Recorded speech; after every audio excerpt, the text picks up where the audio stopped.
Salut à toi.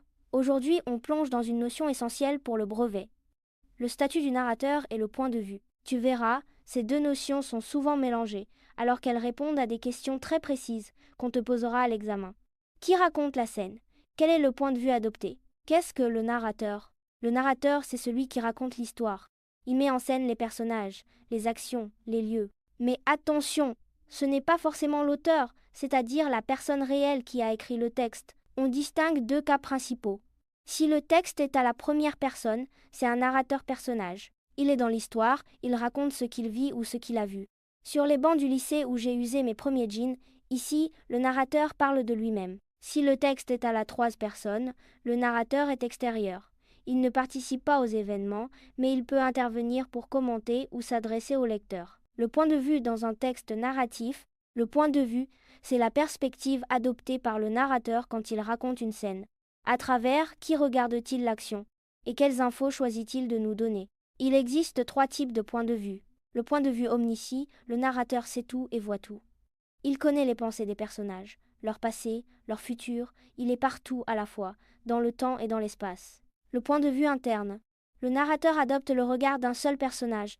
On voit la scène à travers ses yeux, on sait ce qu'il pense, ressent, perçoit. C'est une perception subjective. Le point de vue externe. Le narrateur reste en dehors des personnages.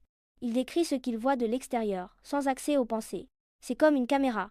Perception objective. Et souvent, dans un même texte, le point de vue peut changer. Par exemple, il entra dans la grange. Externe. Il reconnut une odeur familière. Elle lui rappelait son enfance. Interne. Tous ses ancêtres y avaient travaillé autrefois. Omniscient. Le point de vue dans un texte descriptif. Dans une description, le point de vue, c'est l'angle sous lequel le lieu, l'objet ou le personnage est observé. On se demande qui regarde, d'où regarde-t-il, et est-ce qu'il exprime ses ressentis ou pas. Il y a deux types de points de vue. Le point de vue objectif, le narrateur décrit sans émotion, comme une photo ou un rapport de police. Il reste neutre. Le point de vue subjectif, le narrateur exprime son ressenti.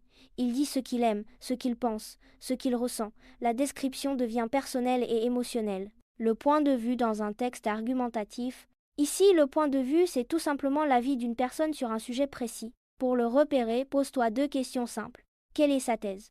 Autrement dit, quelle opinion défend-il? Quels sont ses arguments? Sur quoi s'appuie-t-il pour convaincre? Par exemple, quel est le point de vue de l'auteur sur la baignade en lac? Il pense que c'est dangereux, thèse, parce que certains lacs sont très profonds, argument 1, et que des gens s'y noient chaque année, argument 2. Ce qu'il faut retenir pour le brevet. Quand tu lis un texte, demande-toi toujours qui est le narrateur? Quel est le point de vue adopté? Et selon le type de texte, narratif, descriptif ou argumentatif, tu n'analyseras pas la même chose. Si tu as des questions, pose-les en commentaire, je te répondrai. Et abonne-toi pour ne rien rater des prochaines notions qu'on va découvrir ensemble.